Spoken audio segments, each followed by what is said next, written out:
జీవవాక్యం సత్యవాక్యమై జీవనదిని మన హృదయంలో ప్రవహింపచేసే అద్భుత వాక్యం, ప్రవహింపచేసే అద్భుత వాక్యం. వినండి, చదవండి, ధ్యానించండి దైవాశీస్సులు. ప్రియ సహోదరి సహోదరుడా, ఈరోజు ప్రకటన 16వ అధ్యాయం ధ్యానించుదాము. ఆలయం నుండి గొప్ప స్వరం ఏడుగురు దేవదూతలు చెప్పడం యోహాను విన్నారు. మీరు పోయి దేవుని కోపంతో నిండిన 7 పాత్రలు భూమి మీద కుమ్మరించండి అన్నప్పుడు మొదటి దూత వెలుపలికి వచ్చి తన పాత్రను భూమి మీద కుమ్మరించగానే ఆ క్రూర మృగం యొక్క ముద్ర గలవారికి ఆ ప్రతిమకు నమస్కారం చేసిన వారికి బాధకరమైన చెడ్డ పుండ్లు పుట్టాయంటని. ఇది ఆ యొక్క ముద్ర వేసుకున్న వారికి మాత్రమే. రెండవ దూత ముగ్గురత పాత్రను కుమ్మరించినప్పుడు ప్రకటన 16:3 చూసినప్పుడు ఇది సముద్రం మీద కుమ్మరింపబడింది. అందువల్ల సముద్రంలో ఉన్న జీవచరాలన్నీ కూడా చచ్చిపోయాయి. మూడవ ఉగ్రత పాత్ర 4-7 వరకు చూస్తే ఇది నదులలోనూ జలధారలోనూ కుమ్మరింపబడింది. ఆదిమ క్రైస్తవులు హింసింపబడగా వారి రక్తము నీరు వలె ప్రవహించింది. ఇప్పుడు వారిని హింసించిన వారు అపవాది అనుచరులైన వారి రక్తమును ప్రవహిస్తుంది. వారు రక్తదాహంతో పరిశుద్ధులను హింసించినందుకు దేవుడు వారిపై చూపించే తీర్పు.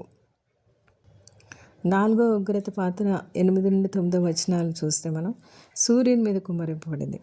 మనుషులు తీవ్రమైన వేడితో కాలిపోయారు. వారు దుష్టులు, అపవాది సంబంధులు. వారు ఇలా కాలిపోతుంటే వాళ్ళు మారు మనసు పొందడం మానేసి దేవుని దూషించారంట. దేవుని తీర్పును గుర్చిన హెచ్చరిక వారు వినలేదు. ఆ బోర్లు ఊదినప్పుడు వినలేదు, మారు మనసు పొందలేదు. పైపెచ్చు దేవుని దూషించారు. 5వ ఉగ్రత పాత్ర 10-11 చూస్తే క్రూర మృగం యొక్క సింహాసనం అనగా దాని అధికార స్థావరం మీద రాజ్యం, కటిక చీకటి రాజ్యం. తమ క్రియలు చెడ్డవైనందున మనుషులు చీకటినే ప్రేమిస్తారు. వారు దేవుని తీర్పుకు గురైనను వారు పరలోకమందున్న దేవుని దూషించారు కానీ దేవుని మహింపరచలేదు. దేవుని క్రియలు వారి మనసులోకి రాలేదు. వారు మారు మనసు పొందిన వారు కారు. 6వ ఉగ్రత పాత్ర 13-14 చూస్తే ఘట సర్పము దాని నోట్లోంచి, క్రూర మృగము నోటి నుండి, అబద్ధ ప్రవక్తల నోటి నుండి కప్పలు వంటి 3 అపవిత్రాత్మలు బయలువెడలతో చూచాడంట. ఇవి సూచనలు చేస్తున్నట్టు దయ్యపు ఆత్మలు.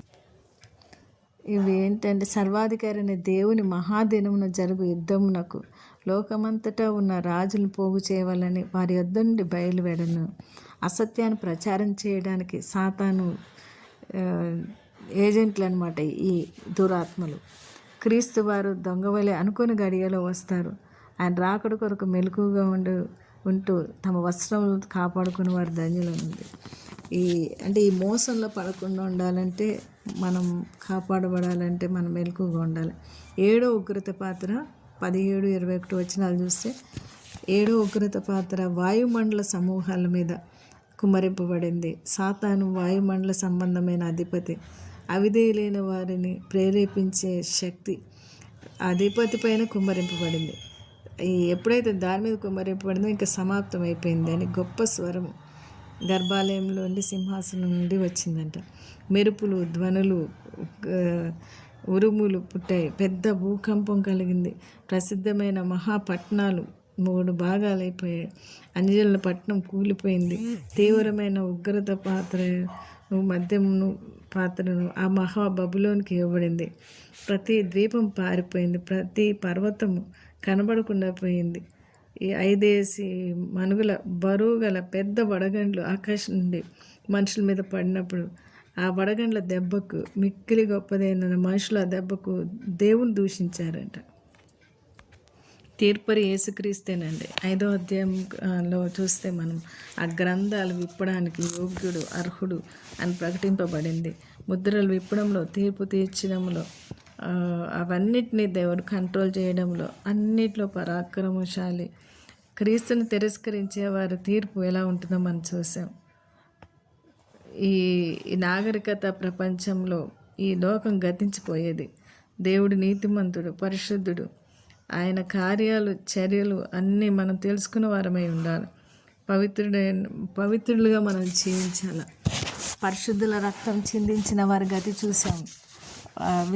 వాళ్ళు రక్తం తాగిన వారికి దేవుడు వారి రక్తం వైర్లై ప్రవహించడానికి అదే వారికి శిక్ష విధింపబడింది.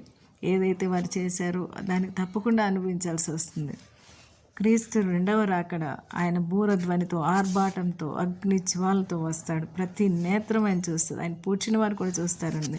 దశలేఖ 4:16 ఆయన ఆర్భాటంతో, ప్రధాన దూత శబ్దంతో వస్తాడు. క్రీస్తు వచ్చినప్పుడు ఆకాశం మహావేంద్రంతో లయమైపోతుంది. నీతిమంతులు, అనీతిమంతులు వేరు వేరు కాలాల్లో ఒకేసారి లేపబడతారు. వారందరూ ఒకేసారి తీర్పు తీర్చబడుతుంది. యోహాను 5:28-29 మనం చూసినప్పుడు మేలు చేసిన వారు జీవ పునరుత్థానం, కీడు చేసిన వారు తీర్పు పునరుత్థానంకు బయలు వెళ్తారు. మనల్ని పరలోకంలోకి, ఆ నిత్యత్వానికి తీసుకొని వెళ్ళడానికి పరిశుద్ధాత్ముడు ఎప్పుడు కూడా మన కోసం పోరాడుతూ ఉంటాడు. నాశనం చేయడానికి, నరకాన్ని తీసుకెళ్ళడానికి సాతాను అనుక్షణం పోరాడుతూ ఉంటాడు. ఈ పోరాటంలో మనం ఎవరికి స్థానం ఇస్తామో అదే మన జీవిత గమ్యమై ఉంటుంది. మన హృదయమే, ఈ పోరాటం అంతా మన హృదయంలో ఉంటుంది. దీన్ని గెలవాలి మనం. ప్రార్థన చేసుకుందామా. సర్వోన్నతుడా, మహోన్నతుడా, మహింగల రాజా, సర్వశక్తిమంతుడా, మహాగణుడా, నీకు వందనాలు. అనుదినం అంధకార సంబంధమైన లోకనాథులతోటి ఆకాశమండల దురాత్మల సమూహంతో మేము పోరాడుచుండగా జయ జీవితం అనుగ్రహించడానికి తండ్రి నువ్వు పరిశుద్ధాత్మ శక్తిని మాకు ఇచ్చి, నీ యొక్క శక్తిని బట్టి బలవంతులై నీవిచ్చిన సర్వాంకవచనం, నీ శరీరాన్ని, నీ రక్తాన్ని బట్టి మేము జయించేవారుగా, మా శక్తి చేత, మా బలం చేత, మా యొక్క క్రియల చేత కాదు కానీ నీ ఆత్మ ద్వారానే మేము సాతాను జయించగలమని బలంగా సువార్త ప్రకటించడానికి, నీ నెరగని జనులకు నీ రాజ్యంలోకి నడిపించడానికి, వారి ఆత్మలను రక్షించడానికి నీ హస్తం మాకు తోడుగుండా దయచేయమని యేసు నామమున పెట్టి అడుగుచున్నాం తండ్రి. ఆమేన్, ఆమేన్, ఆమేన్.